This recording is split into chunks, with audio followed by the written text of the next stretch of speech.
right, welcome to the February 13th, 2024 meeting of the Police and Courthouse Building Committee.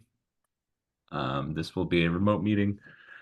And as such, the public won't be able to participate in person, but every effort will be made to have them participate remotely as if they were here in person.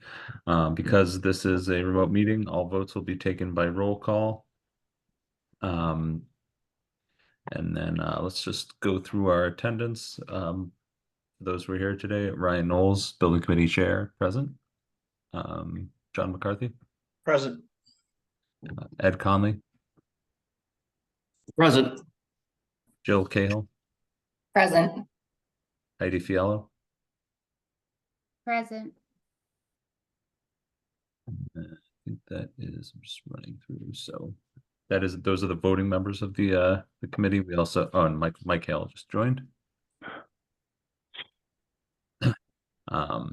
Present. So we've got the voting members of the committee, and then we have Sean Bushy, who's a non-voting advisory member, present, and Christopher McQuaid from the courts, who is a non-voting advisory member. Also present, we have with us from the building team, John Rich, as well as John McGonigal from WT Rich. We've got Chip Heitkamp with us from Doran Whittier, and then Neil Joyce and Scott Lipker as well from CMS, our project manager. I think that hits everyone. So let's move on to the first item on the agenda, which is a review and the approval of the previous minutes, which were included in the packet. Is there any discussion regarding the minutes? Otherwise, I will take a motion to approve. Motion to approve the building committee meeting minutes from the previous meeting. Seconded. I think we had a motion by Chief Conley, and I'll say a second by Mike Hale. Any discussion? Seeing none, let's take a vote. Ryan Knowles, yes. Ed Conley. Yes. John McCarthy. Yes. Michael Hale. Yes. Heidi Fiallo. Yes. Jill Cahill. Yes. Right, the motion to approve the previous minutes carries and passes 6 in favor, 0 opposed. Moving on to the second item on the agenda would be the presentation and discussion regarding the current state of the project, anticipated next steps, and impact on the building committee. We have representatives from Doran Whittier, WT Rich, and CMS. I think that in the past we have started with WT Rich, and John McGonigal usually has a presentation for us. I'll just make you a co-host, John, so you can share your screen.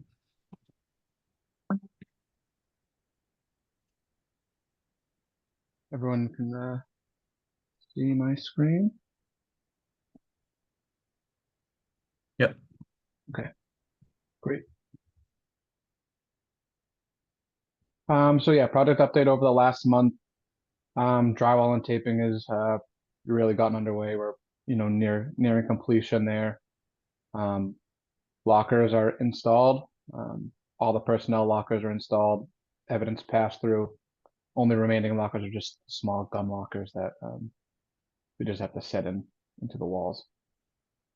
Site work, so the workout slab was backfilled and poured, and now we're currently working on the new electric room in that area.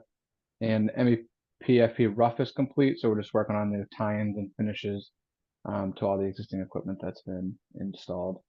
Some other updates: so change order work continued. Painting first coat has been completed pretty much everywhere on level 1 and level 0. And ceiling grid is the grid itself, not the tile, is nearing completion on level 0 and level 1. So just some photos.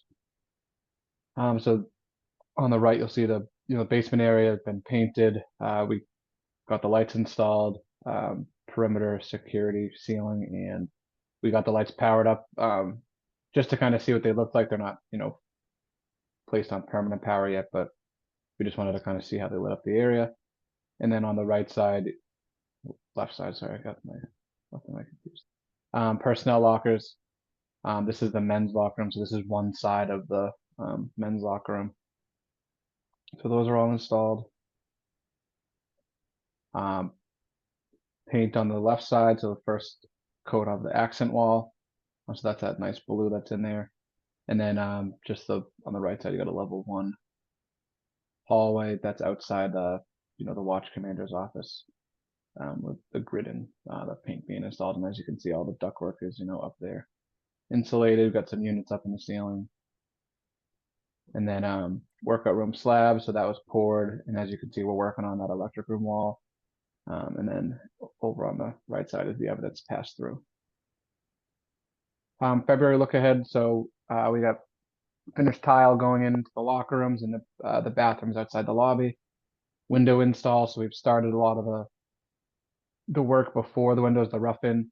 Windows are scheduled to be on site Thursday with the first 5 along that east wall, east elevation on level 1. Plaza work. So the main entry plaza work is, if you've driven by the police station, you notice that it's kind of tarped in. So on the inside of that, we're taking down the ceiling, doing some rework in there, as well as taking down the storefronts and getting ready to put in the new ones. And we're just going to continue with all the MEPFP work that we have to do. Cost summary. So project finances, the January pencil rec got us up to 41% of the work complete, for a total value of just under 6 million, which leaves us right around 8.6 million to complete. Allowance usage, we're at 17% of the allowance usage, so pretty healthy overall in terms of that. And contingency, we're down to about $135,000 left. Cash flow update. So we actually are pretty much right on our projection. We're actually a little bit over, $6,000 over, but that's more just meaning right there, which is great. We were down over the past couple months, so now we kind of worked our way back. Pushing work on site and getting things completed. So we're kind of right back at where we should be. Cost wise, schedule wise, we're still kind of managing that. Change orders approved, so we have 484,000 currently approved. Change order 8 has a value of $80,192. Just as a note, everyone is continuously aware of financial and schedule impact that these are having. Currently, we're showing 9 days delayed on our project. We're hoping to improve that, but we've just hit a lot of existing conditions that have kind of slowed us down. And to date, there's been 79 proposal requests issued to go along with 6 CCDs. Are there any questions?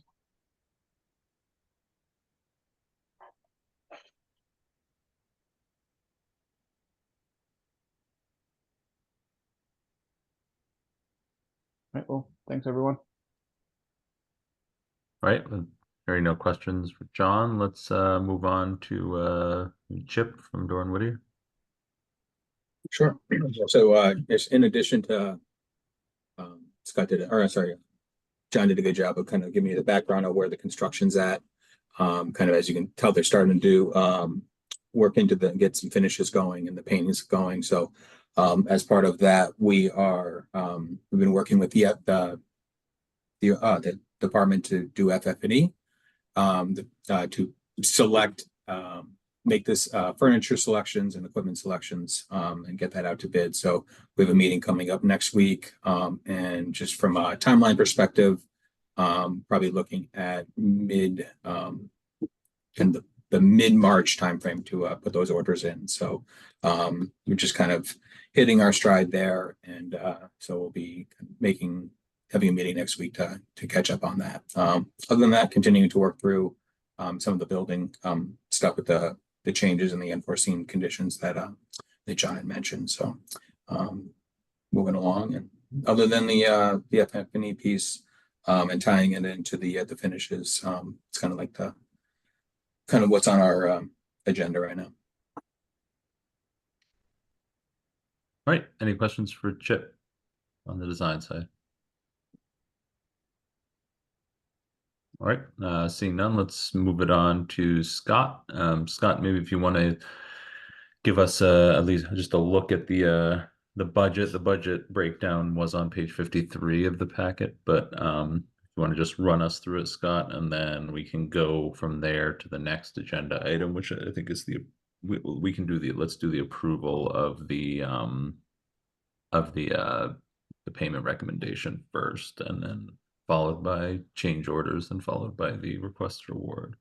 So we'll do it in that order. So budget and then new requisitions, change order, request award. Just pull up some PDFs here that we have.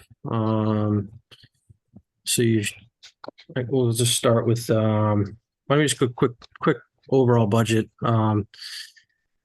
overview here. So we're tracking around 40% completed to date. We've had, as John said, we've had 8 change orders, including the one that we're presenting today. That totals $564,000. I included change order 8, even though it's not approved in here yet, just in this budget update. So we can kind of get a sense of where the contingency's at. I have another file here that let me just pull it up here. Oh, here we go.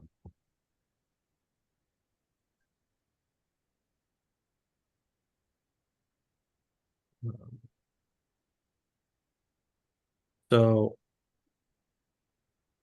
this file here has owner change orders and potential change orders to date. There's about $721,000 in approved change orders, including change order number 8, not technically approved yet, but including change order number 8 and the approved PCOs that we voted on at subcommittee meetings. So that would be these here, 1 through 8, and then this PCO 46, PCO 44, that's $721,000 total. The ones below that are some PCOs that we have been reviewing. We have sort of order of magnitude with minimum and max ranges. That would bring the total exposure to date roughly around $800,000 to $900,000. With those numbers, that would leave an owner's contingency, this number here in green, the $624,000, or the $515,000. So there's about $100,000 range there, depending on where these PCOs come in. Where, we've been having, I would say, we've been seeing these mostly come in under the estimated value, or somewhere in the middle, if there's kind of a big range there. So there's a decent amount left here in contingency. I mean, there's not as big of a cushion that we would, that we'd love to see, but I don't think it's we're in a position where we need to ring the alarm yet.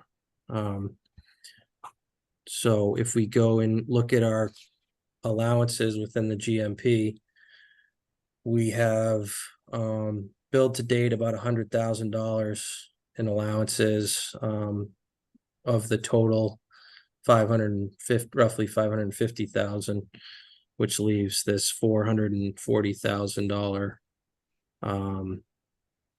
remaining in allowances. And we have a few allowances in here in orange that have a range on them from around $25,000 to $45,000, which we're tracking on kind of time and material.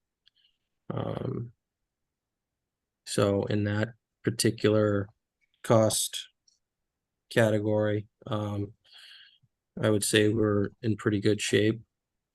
We're looking to, keep using those up where we can.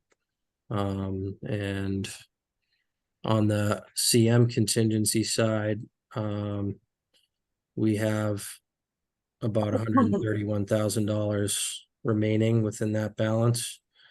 And we have around $10,000 to $15,000 in stuff that we're looking at right now that may end up going into that CM contingency for these two PCOs down here. So I didn't calculate exactly the total of all that, but we'll keep tracking this closely and, working with the team to mitigate the cost and, push costs and the appropriate, cost categories, throughout the rest of the project. I guess, the only other kind of cost liability potential out there is that, if the schedule creeps out, any further, there may be some costs for, additional fees for general conditions and, costs like that. But we're tracking that closely. We're hoping that we can try to mitigate the delay, in phase 3. So any questions on kind of the overall budget? Jill? Yeah, hi, sorry. I'm just curious because I am kind of new to the building committee. With this much about the contingency used on just the first, I guess, 2 floors, the basement and the first floor, and a lot of it seems like related to existing conditions. Are we already thinking forward to those same challenges on the next, when we finally get up? Because we haven't even gone upstairs yet. So I'm just wondering if the order of things, helps us look forward to and we can solve them all at one time, or are we going to have we're going to find all the same stuff upstairs? I think there'll be some of the same stuff. I mean, I think a good example will probably be Romex when we're going through there. But I think fortunately it's a little bit smaller scope up there and a little less invasive. There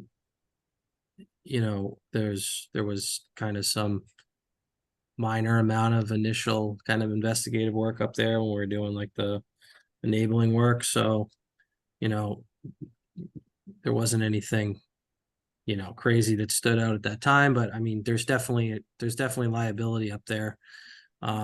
We've uncovered at least one area of rotted roof deck that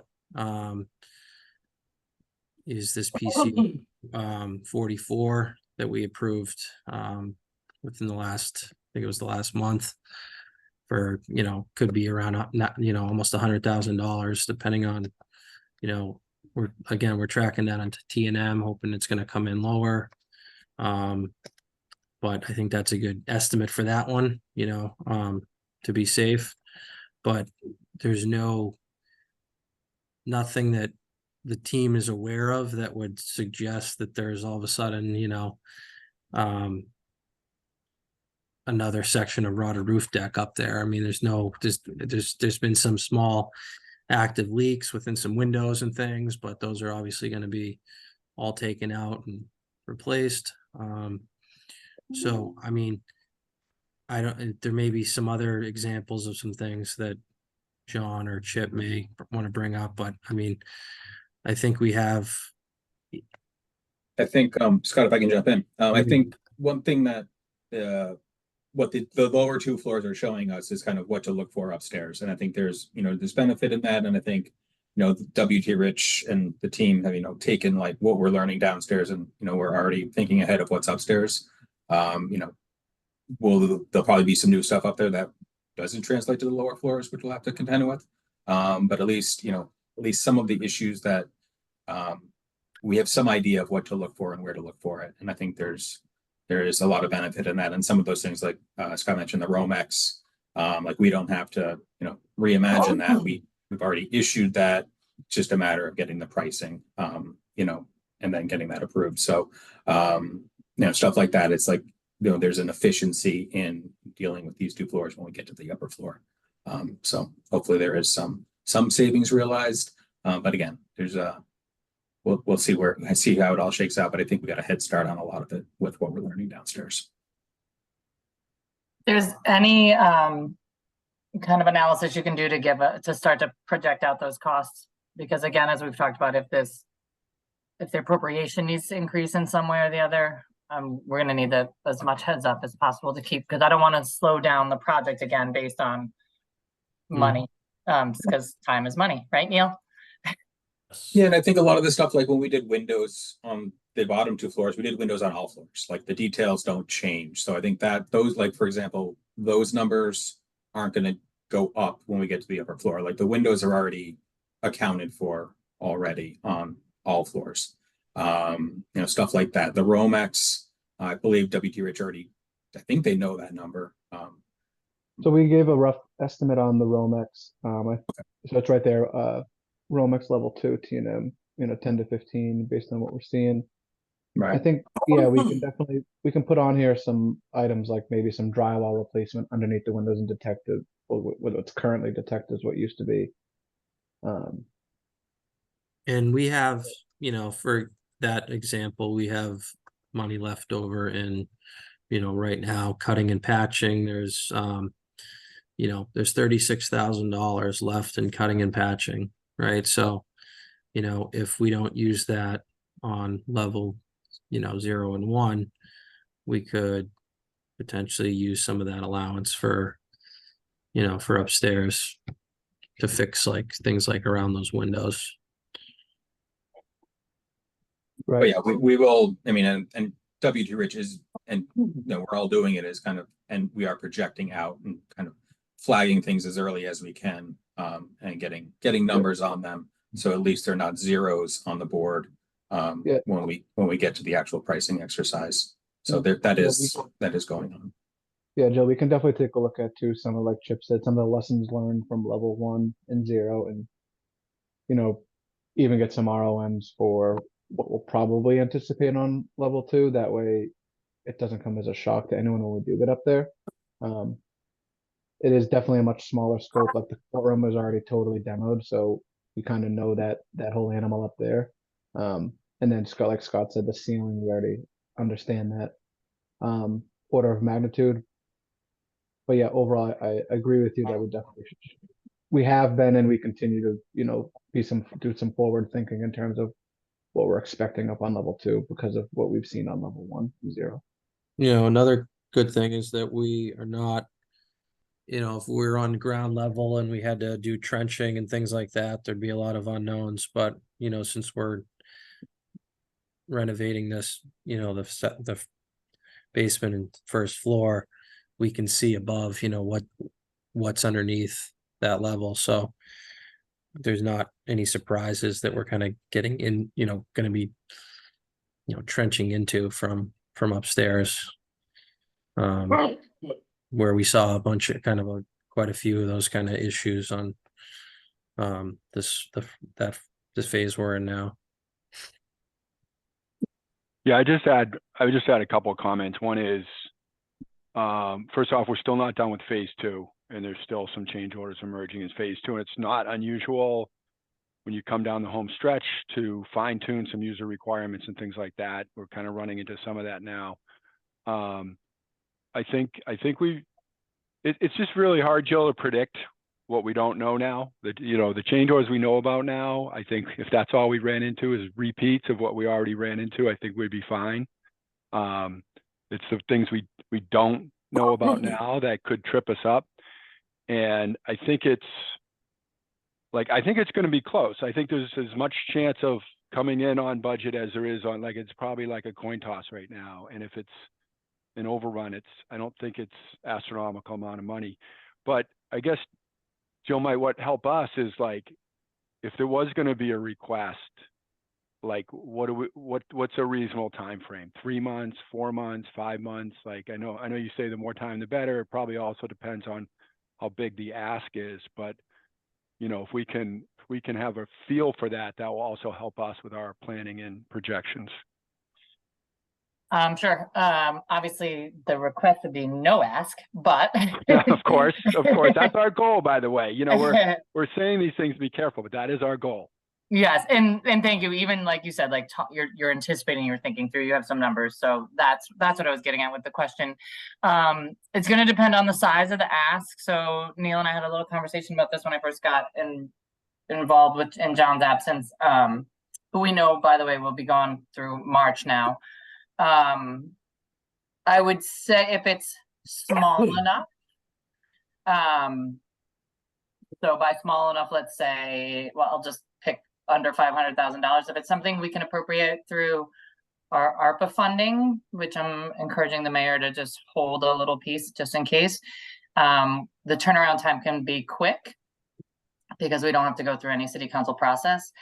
If it's a larger ask, I mean, really between anything over 500,000, possibly over 250, but certainly over 500,000.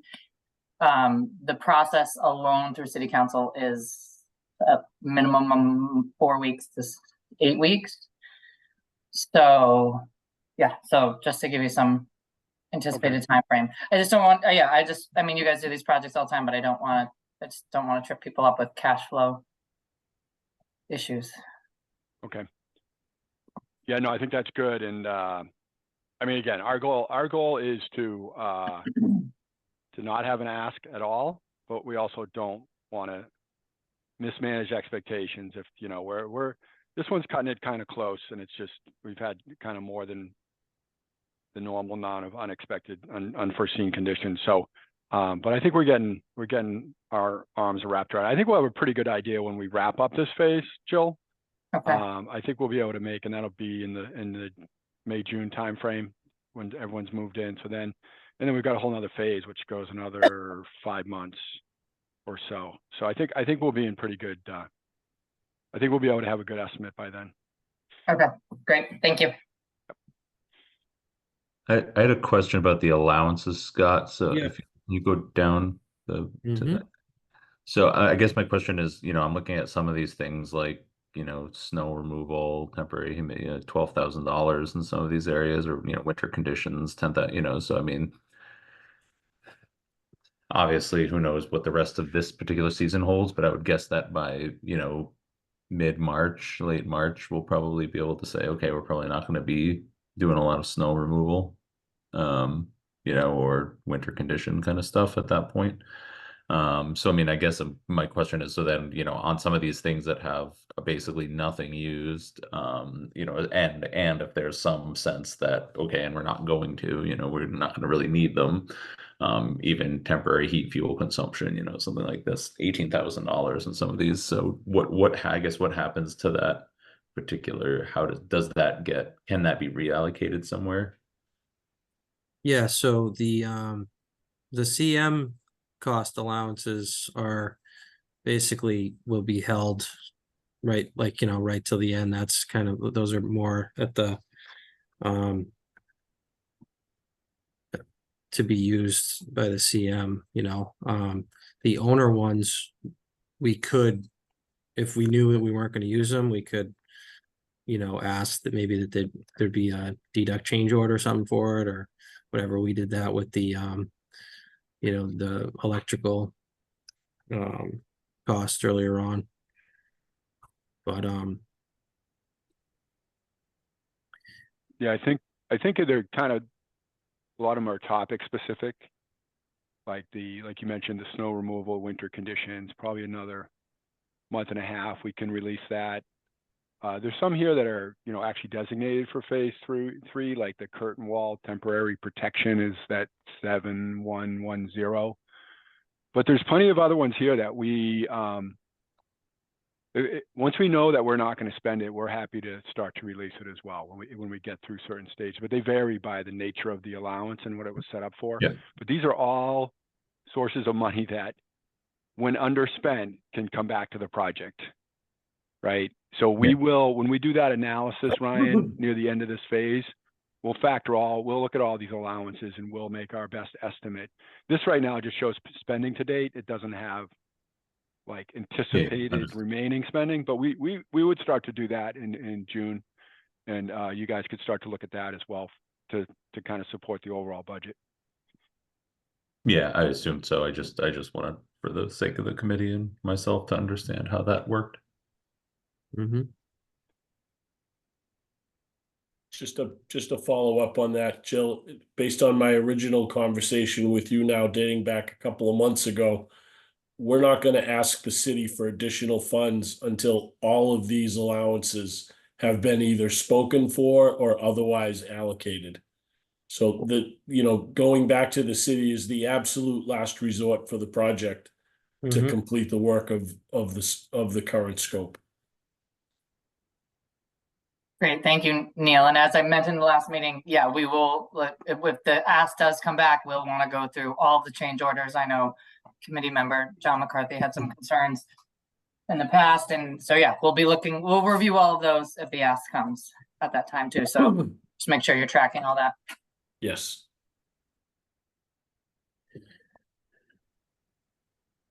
Your OPM is doing a fantastic job of reviewing the change orders and vetting them very thoroughly. Wouldn't you agree, Scott? I think so. Thank you, John. So there's nothing else, no other questions on this. We'll just, we'll keep tracking this. We'll give this same update next month, see where we're at. The next thing, I guess I'll just let's go to the change order. So this month we have change order number 8 that is being presented for approval. And just real quick, run through them. We got dunnage platform railing extensions. That was PCO number 31 for $897. We had some window jam revisions for $4,633. Utility routing revisions for $28,420. Basement ceiling existing conduit relocation for $4,200. Dispatch and central records revisions for $23,182. Cardillo additional digging for vault trench was $16,183. PCO 85 was for an enclosure around a column in the juvenile cell for $574. And it's stair 10 in firing range, 310 HVAC ERV1 relocation for $805, and a window film at Borrowed Lights for $1,297. So this change order was for $80,191.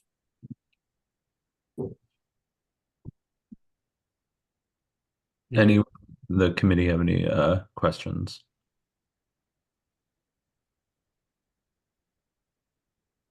Can you clarify for me, Scott, or Chip, whoever would be the appropriate part of the dispatch and central records revisions? What is that? Sure, so we, the dispatch layout changed based on the consoles that were selected, and the fact that the additional equipment in that layout the layout needed to change. So we had to move some infrastructure around. So power and data got relocated. And there were and then in addition to that, and right next door to dispatch is central records. And the request was made to move the entry to that room instead of having it off of the lobby space, which it was at the beginning when we bid the job, to move that to the police side or the secure side of the PD door. So we carved out an alcove on that side of the door, and we're able to get their access to that room from the secure side of the door. So obviously we added some walls, we added some doors, ceilings adjusted, lighting changed. So kind of a lot of stuff got moved around on that PR 59. I think there's a lot of the big ones in that PR that drove a lot of that cost. And then the utility routing revisions and that other big one there, what were those related to? So that one came about because the pathway that we were hoping to use would have gone through the floor of large evidence storage. Turns out that is the location of the existing route that we couldn't take offline prior to turning the building over. So we had to find a new route, which for the most part, we were able to utilize a lot of the path we planned to use. What we did different here was we came up earlier in the path, and we had to relocate the panels to kind of, as part of that solution. The electrical room got bigger, panels got relocated from where they were originally. They weren't actually installed and relocated. Their location just changed. So probably not seeing, there's not a whole lot of costs associated with relocating the panels in that number. That's mostly, because we're coming up early, there's a credit in there because we trenched less, but we added, more conduit, more installation, more cutting.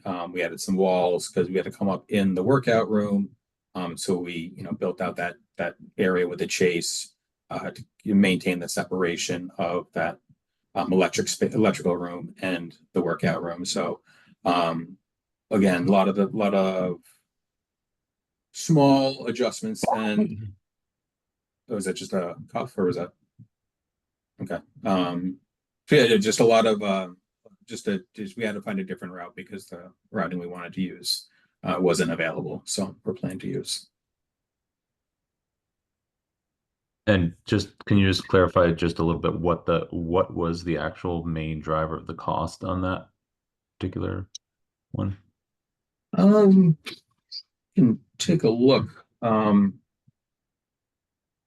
we'll take a look and see if the top of my head let me take a look. PCO 40. Yep.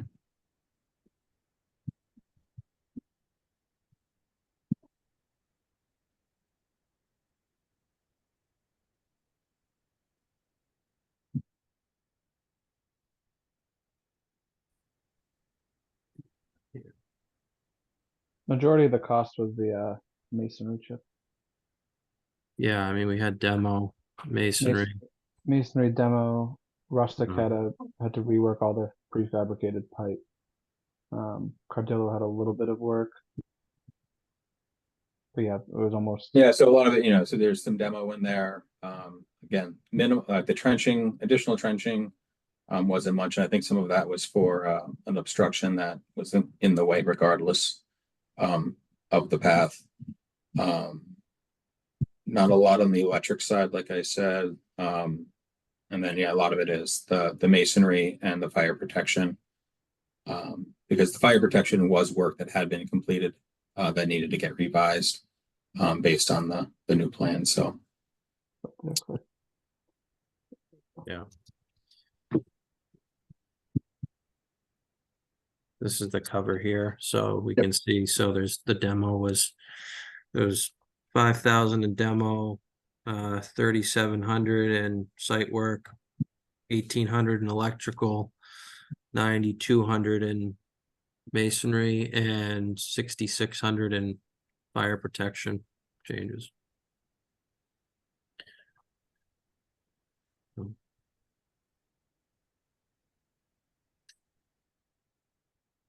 Oh, you're muted, Ryan.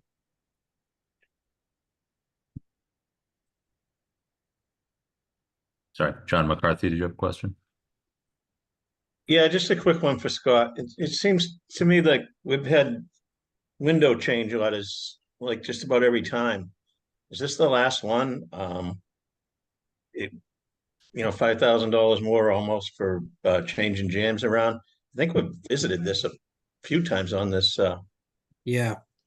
Yep, we have had quite a few adjustments to the details on the windows and the curtain walls and stuff.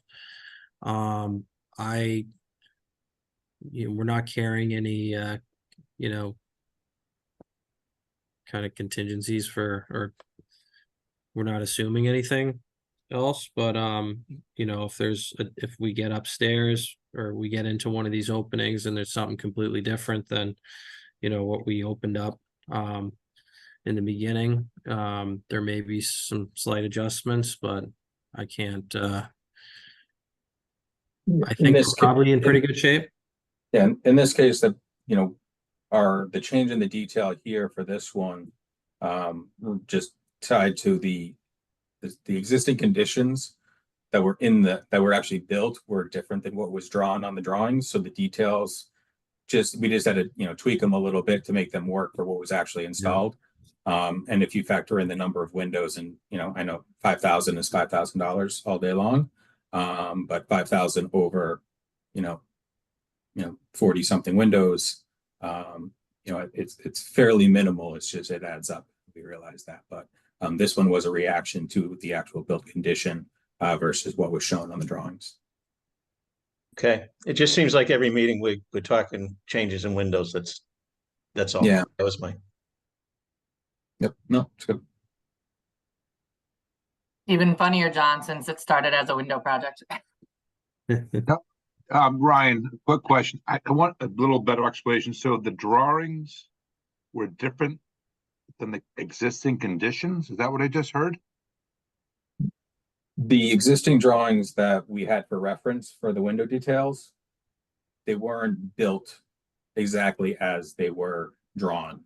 So when we did our drawings, we based them on the drawings that we had.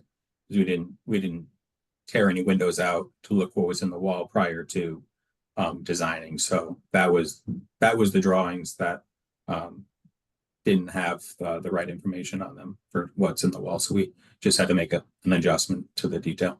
So the design was based off of drawings that were incorrect, you say? That were not exactly as, yes. That's problematic for sure. All right.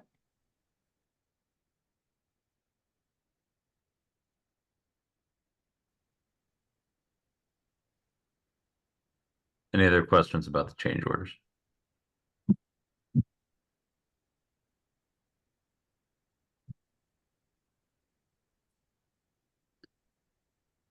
All right, seeing none, do we have a motion to approve, let's see, change order number 8 in the amount of $80,191?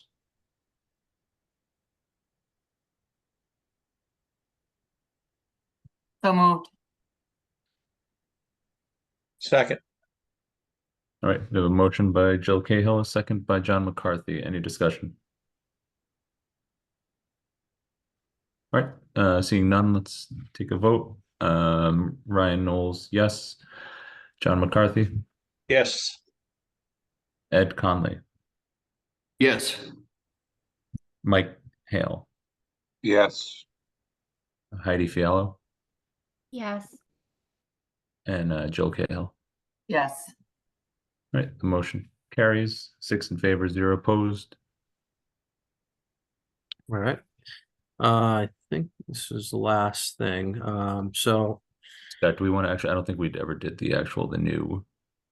payment recommendation. I'm gonna do that before we hit this one. recommendation. Okay. Thought I had it up here. Let's see. 1 second.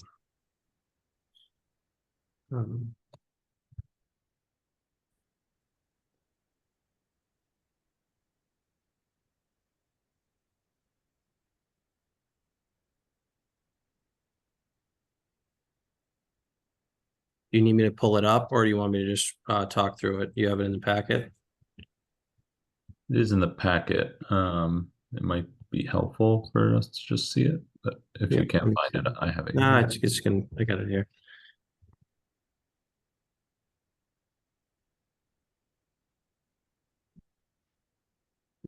Here. Here it is. You see that? Yep. Just make sure this is the right one, February. All right, so we have several invoices for this month. Dorn Whittier invoice number 162 for 40,066 and 17 cents. We have application number 9 for WT Rich, 912,822. We have CMS invoice TPD number 11 for $24,000, and we had a invoice from Republic that was an old invoice for a dumpster that we had back in the summer for $509. So we're just trying to clean that up. And we had another old invoice from Diamond Relocation, the mover,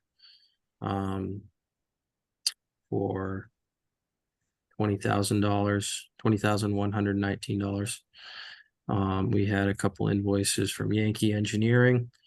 31789 was for $5,177.50, and the other one was $1,912.50.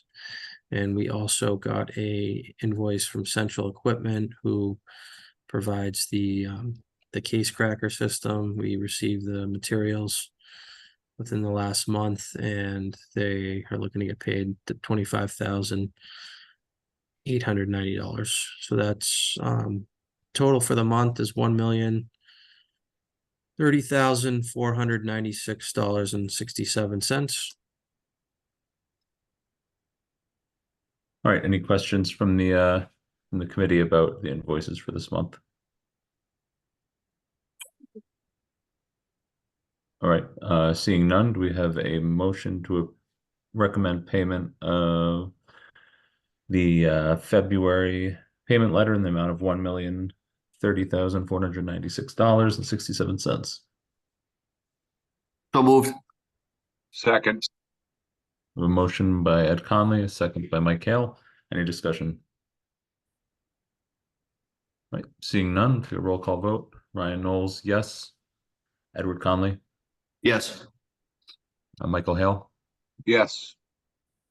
Heidi Fiallo, Yes. John McCarthy, Yes. Jill Cahill. Yes.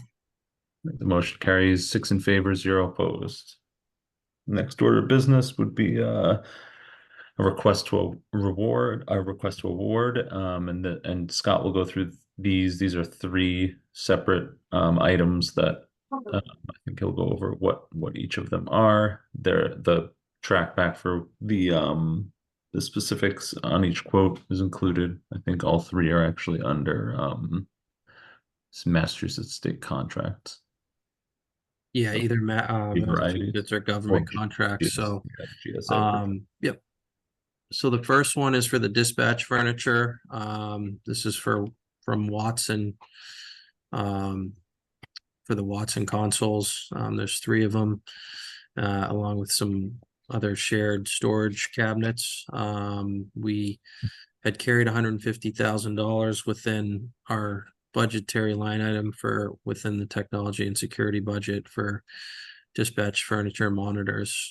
So this is just about half of that, for $77,613.86. And if we move down to the Pro AV quote, for $101,000, $101,356.42, we would be pulling the additional about $75,000 out of that 150 up above, as part of that. AV is scheduled to go in the dispatch area. So this is the scope of this is for AV equipment and dispatch roll call, watch commander's office, and the soft interview room. And essentially it's you should have you should receive the backup, but it's basically monitors and the ability to plug in and control different devices through those monitors. And then the last one on here is this is a call recording equipment from Equiture for $27,847.69. We would be funding this through our technology and security communications budgetary line item, which we had carried $75,000 within that. So recommending approval on these. The one that I would like to get a kind of a letter of intent sooner than later would be the dispatch consoles. Those are subject to a increase this month. So they have we have a little flexibility with them. We work with them, on several projects, but just knowing that a purchase order may take a few weeks. I'm just going to work with probably Mike on that, just to get like a letter of intent or something. So any questions on any of these?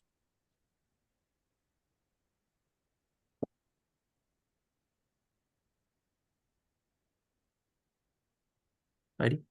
Yeah, I will note. Oh, sorry. Go ahead, Heidi. I don't have a question. I just had a discussion on it. Is this the appropriate time? Sure. Okay, I'll just read what I prepared earlier. I would like to discuss the design of these dispatch consoles as one of the few, if not the only, members of this committee that will be utilizing them. I was never presented with the opportunity to evaluate the quality, appropriateness, or functional attributes of the proposal, as the specific duties of the committee states in the Code of Ordinances. The only option I was ever unofficially presented was a fabric color choice, which was actually selected, ironically. This holds true for the lockers already installed in the locker room as well. While they are a vast improvement from the previous, again, as one of the couple members of this committee that will utilize them, I was not given any opportunity to provide input or selection. And furthermore, they are not even close to what we viewed at the Beverly Police Department on the site visit, where I specifically asked if we would be installing a similar or same product, which I was told yes. Although now a moot point, since already installed, I would like that on record. Back to the dispatch consoles. The layout of the desks seems inconducive to how we conduct business. It appears the door opens directly to the view of the monitors, which could be displaying sensitive information. The camera monitors are in an awkward place for the desk that sits alone. By the way, is this the house position? I'm not sure. Carpet, while it appears more inviting, is extremely disruptive to being vacuumed during the day shift due to the necessary functions of the room. Never mind the fact that the carpet previously inside the old building was removed around 10 years ago for this same reason. I am unsure which desks would be the main 911 call takers, but those need to be facing the same direction, as we are often looking over the shoulder of the other console for information to provide the patrolling peers or the fire department for a medical emergency, while on the radio or a ring down phone. We can't be stretching across the room. For these reasons, and likely a few more I haven't thought of just yet, I would like to move to table this until the next meeting, after we can have more time to review this as more of a group internally with the designer. And I also respectfully request future FF&E be a more inclusive process. All right. Thank you, Heidi. Do we have it? I don't know. I think as far as I remember it, I think that Sean and maybe Chief were involved in some of the design of the space. I don't know. I see Sean is on the call. I don't know if we have any input on that side in terms of the design of the room, just to kind of fill out the discussion. So I think that it's important that we listen, especially in that, as Heidi noted, she'll be one of the few members on the actual committee that will be using this space. I think that I don't want to you know, I understand, obviously, we have a time constraint, as Scott said, the cost on these will go up, you know, this month or whatnot, but I also don't want that to be the sole consideration. I think that usability and functionality is a reasonable concern that Officer Fiala has raised. So I don't know if we have any input from either Sean or Chief or maybe Scott on this matter about regarding the design choices in the space. So, you know, in terms of, I saw some of the designs there, but again, I am obviously also not someone who's going to be directly using the space day to day. Yeah, Ryan, I guess my only comment is based on a number of meetings, particularly on our Tuesday earlier meetings, and discussions that we've had then, in my experience in other departments and in talking with Sean, I'm very confident this is a very usable solution for a dispatch area, given some of the limitations. In terms of the locker rooms, as Officer Fiala mentioned, they're a vast improvement. And I guess I just rest on that.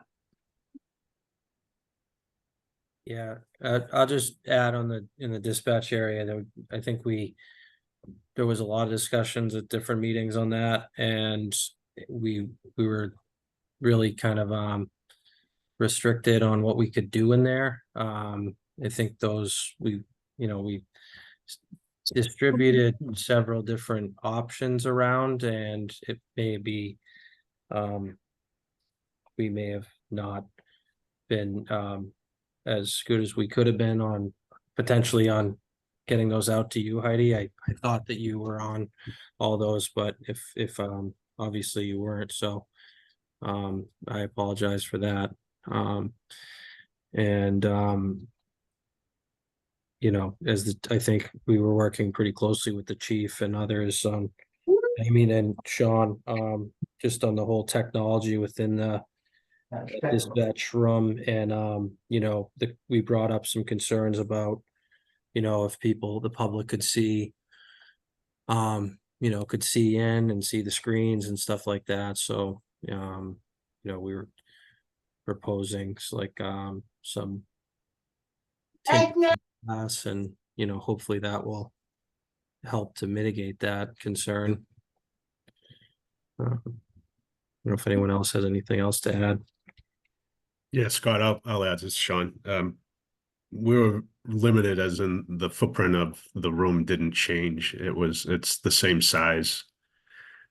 We did look at potentially a horseshoe shaped design, but it would not fit from the furniture manufacturer. So we really did the best we could in designing the furniture to fit in the room, and keeping the surface of the work surfaces a usable size. We would have had to have shrunk those work surfaces down, and I didn't want to see that happen either. It was one of our challenges in the previous dispatch, was really not having a lot of room on your work surface. I think the work surface is going to be a big benefit. As far as the layout of the panels on the walls and the public viewing, we did discuss that. And that is a challenge. However, with the AV that we have going in, we will have the ability to move views around to the various panels. So perhaps on the east-facing wall, we can have more sensitive information, and on the north wall, the back wall, less sensitive. But it is an option to move it all around through the AV system we ordered. We did have to move the door. Otherwise, we wouldn't even have been able to have the consoles we have chosen in there. So it was a challenge, and it was the best, I feel, that we could come up with the space constraints that we had. Mr. Chair, just one more point on all this, particularly the dispatch area. I think, you know, our previous space was not ADA compliant. And when we're planning all these things out, we can't just go back to the way it was, because that wasn't compliant. And so, you know, when Sean and I sat down to discuss this, and I believe, if I'm not mistaken, these were discussed openly during the Tuesday meetings, that's something we have to take into account as we design this. And And I think we came down, Sean, I think you just made that point, that we only had really 2 or 3 options to choose from, and none of which were going back to the way dispatch was before, correct? If I'm not misspoken on that. That's correct. So it wasn't like we had a plethora of options to choose from and we could just mix and match. We really were down to 3, given different code requirements. Understood. Is there anyone else on the committee that would like to weigh in to discuss further? Yeah, go ahead, Heidi. Which I appreciate all the explanations, but I was also told after attending a couple of the Tuesday meetings that it was could have created a quorum, and so that I was going to be told the ones that might have applied to something that I might have an opinion on to weigh in. And I was never told to log on to a Tuesday meeting since hearing that, and I didn't want to violate any open meeting laws as instructed. So that's one thing. But the other thing is, so is the standalone desk that doesn't have one next to it, sort of has a cabinet next to it, is that considered the house position, or is that a 911 call taker position? Well, Heidi, as you know, all 3 have the same functionality, so that's something to be determined. It could change based on what. I agree that it has all the same functionality for all 3 people to be able to do that, but the house position is probably the most important to monitor a prisoner, and that standalone desk has no monitor in a convenient position. And if it's not the house position and it is a 911 call taker, it's also in an inconvenient position to have to turn around to monitor the other call taker position while you're on the phone with the fire department or trying to stay near to your radio console to update a cruiser. And then lastly, I would still address the carpet is seemingly ridiculous in my opinion. And I think that, the other employees of the department, including retired Acting Chief McCarthy, would confirm that the carpet was ripped out of the building nearly 10 years ago because it was disgusting and holding too much germs and mold. Our boots are not, clean, and we're walking through the building. It's not conducive to that setting. Just to touch on the prisoner viewing, video viewing, we would have the option of putting that on all 5 panels if we wanted to. The AV will allow for that. So it could be on any one of them or all of them for that matter. Which I understand, but that one console is not facing any of them. The screens that are on the wall. I understand which console you're talking about.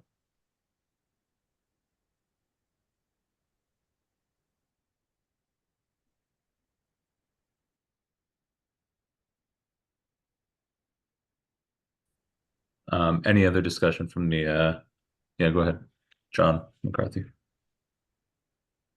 Yeah, can someone answer? I'm assuming we didn't put carpet in the whole building again. Is that true? It was a disaster last time. I'll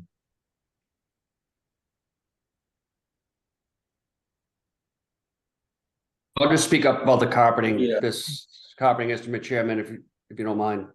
Yep. There are areas that have carpeting. And when we toured the Beverly Police Station, there is a carpeting. And of 30 other police stations I've probably been in the last couple of years, there's carpeting. The carpeting isn't the same as was in there. I'm sure we all, you think about when previous carpeting. This is a very thin, it's actually, and I don't want to speak just from what was explained to you by the design team. They can certainly jump in here. It's antimicrobial. It's easy to clean, doesn't hold on to dirt. It's not the carpeting that we all used to know and love. I've seen it. I'm very confident that it will not only provide more aesthetically pleasing, but also reduce noise from people's chairs and boots and traffic. And I'm not concerned at all that it's going to cause any other problems, because it doesn't seem to cause these problems anywhere else it's been installed. So, but I'm not a carpeting expert. If somebody else on the call wants to speak to it, I'll happy to listen. So Chief, just to clarify, I guess what you're saying is from 10 years ago, carpet has made a progression that it's utilized in other buildings now and it works out well. Does that pretty much sum it up? Correct. This is a particular, it's a carpeting that's specifically designed for this sort of area. It's not sort of the, residential carpeting that my guess is probably what was in there before that was removed, John. This carpeting specifically designed for this purpose and it's used in many other police departments and locations and probably for other purposes I'm unaware of. Yeah, no, Chief, you're right. Thanks. Sorry, I had a little trouble unmuting. Apologize. So flooring, we do have some carpet.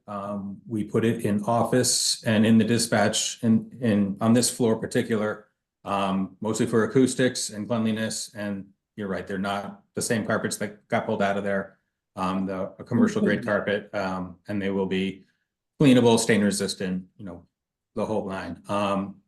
It's not the whole floor. The hallways are, I believe, a rubber, or a. Man, I got the drawing here as well. I'm just trying to. Always linoleum. Linoleum.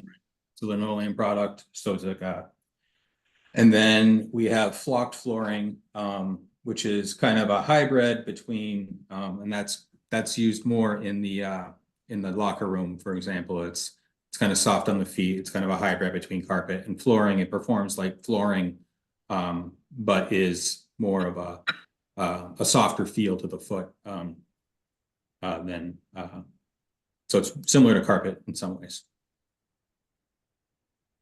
But just to reiterate, in order to be cleaned, it would have to be vacuumed. And I don't know if you've ever tried to be on a 911 call when the janitor's trying to vacuum or when the phone's trying to ring and he's still vacuuming. You have to wave him down and ask him to stop vacuuming. And also, I have pictures and videos that I can show you of roll call where there's also carpet going into, where there's food on the floor. It's where we warm up our food. It's where we have food if we're going to have it as a group or for any reason.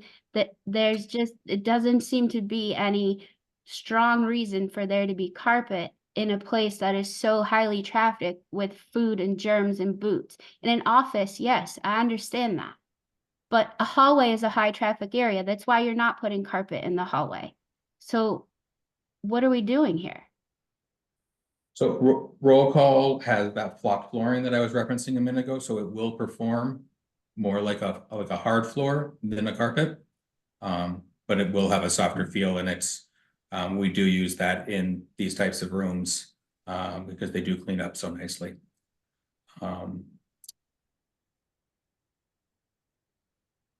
I will also say that I'm pretty sure I took pretty good notes when we visited Beverly, and the places that they had carpet were the offices. It was one central, I believe we were on the second floor, it was a central training room where they can show, or briefing room if they were going to do a search warrant, something like that. It's not even trafficked every day.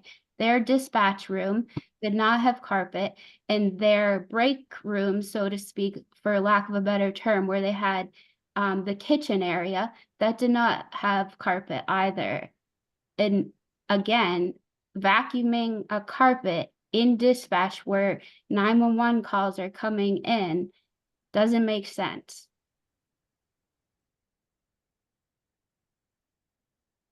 Yeah, I guess that piece to me does seem, I mean, that again, as someone who's not in there, seems to be a potential concern. I don't know, again, if that's shared by the chief or Sean or any of the other. I think actually is no, he's not. I thought Sergeant Balbo was on here as well, but that I don't know if that concern is shared there. I mean, it does seem like it could, for somewhere it's not an office where you can say I'm not going to be in there at night or something. Come vacuum it at 8 p.m. It's it seems like dispatch is 24/7, so therefore it would, and you would never want to vacuum it. And again, not knowing when a 911, you don't know when a 911 call is going to come in. So I don't know if that I know that doesn't have to do directly with the dispatch furniture. That is probably actually something that would go more on the on the design side to consider. I don't know if that carpet has gone into that room yet either.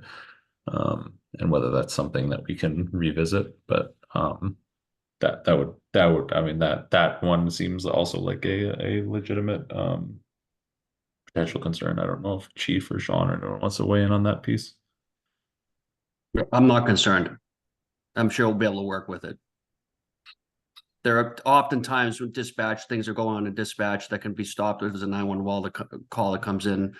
I don't want to, first of all, we'll way off the agenda, so I don't want to take up committee members' time with this. I'm not sure this is even the right forum to address this. However, I'm not concerned about it. Okay. Well, I think that the original, so I think that Officer Fiallo actually originally put a motion on the table to table at least the number one, the dispatch consoles until the next meeting, to be able to reconsider and the design and of the I think it was the room and the consoles in particular. So that motion is currently on the table. I think if we can take that up to kind of pull us back to the agenda, at least if we can see if there is a second for that motion. Second. Right, we had a motion to table, so this is a motion to table number one, the dispatch consoles for $77,613.86 till the next meeting. So this would be a month from now. It was made by Heidi Fiallo and seconded by Jill Cahill. So we can any discussion on this before we take a vote? All right, seeing none, we'll do a roll call vote. Let's see. Ryan Knowles, no. Let's see, sorry. Michael Hale. No. Chief Conley. No. John McCarthy. No. Jill Cahill. No. And Heidi Fiallo. Yes. All right, the motion fails. It was 5 no's and 1 in favor. So the motion to table this fails, and so we will can move on. That we can. I think that Officer Fiallo does make just an important note, just that I think that we want to make sure that the committee is appraised in some ways of some of the FF&E parts. And I think in particular, Heidi, the concern was at one time with those Tuesday meetings was because we had sometimes between 3 and 4 members of the voting members of the committee showing up to those. And so we were kind of on that fence of occasionally sometimes having a quorum show up at that Tuesday kind of working group meeting. I don't think that that's as much of a concern. So I saw that you came today. Usually Chief and I are at that for voting members. So we can have up to 3, we can have 3 members there and not be in danger of a quorum. So I don't think that you have to worry at the moment about attending those Tuesday meetings. If something was to change, we can certainly let you know. But I think for the time being, you can plan to attend that. That's totally reasonable. Jill. I just want to reiterate what Ryan said. I think it's clear that there's a committee member who doesn't feel like she's getting what she needs to make these decisions in advance and give feedback. So I just ask that the building team and the OPM make sure that they do a better job communicating to the larger committee. And Heidi, as Ryan said, if you need to attend those meetings, please make sure you're there. And we can work through if there's any quorum issues, you can work through them at that time. Thank you, Mr. Chairman and Mrs. Cahill. I would have attended the better environment for this discussion had I been informed. Yeah, and that's understood. And I appreciate you raising this because I think that we know that the meeting is going long, but I think that this is the forum to raise that, and it's reasonable. So I think that we want to ensure that, and we will going forward, and especially as we are looking at a lot of those FF&E pieces in the very near future. So we want to certainly make sure that I think that you were there today, and I think that there's going to be a more formal meeting in person. I believe is it next week, Chip? Yep. Tuesday? Yeah, next week. Tuesday the Yeah, 20th. in person at the station. In person at the station, yeah. Right. So please feel free to attend that. I think that I will probably be there, and I'm sure Chief will too. But I think that again, we still won't have an issue with quorum there. Yeah, and that will be probably in the courtroom space that CMS has been using. Yep. And today's OAC meeting did run a little long, so it might not start right at 2:30, but the intent is that it just starts in person in that room following the OAC call at the 2:00 call. All right, great. So let's are there any questions about this request to award for these three items? All right, seeing none, do we have a motion to approve the awarding of these three items for dispatch consoles from Watson Consoles in the amount of $77,613.86? Audio-visual systems from Pro AV in the amount of $101,356.42, and a communication logging system from Equiture in the amount of $27,847.69. So moved. Yep. Think we Second. had a motion by Chief Conley, a second by Joel Cahill. Any discussion? Seeing none, let's take a roll call vote. Ryan Knowles, yes. Ed Conley, Yes. John McCarthy, Yes. Michael Hale, Yes. Heidi Fiallo, No. Joel Cahill. Yes. The motion carries with 5 in favor, 1 opposed. All right. Is there any other items that we want to discuss that were not able to make it onto the agenda prior to our adjourning?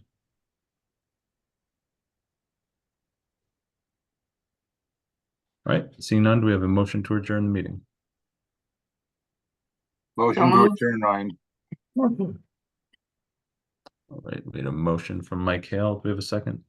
Second. A second from Joe Cahill. We'll call vote. Ryan Knowles, yes. Michael Hale, Yes. Ed Conley, Yes. John McCarthy, Yes. Heidi Fiallo, Yes. Joe Cahill. Yes. The motion carries 6 in favor, 0 opposed. Thank you all. Thank you all for attending and for the good discussion. We will see you all next month. Thank you. See you. Thanks.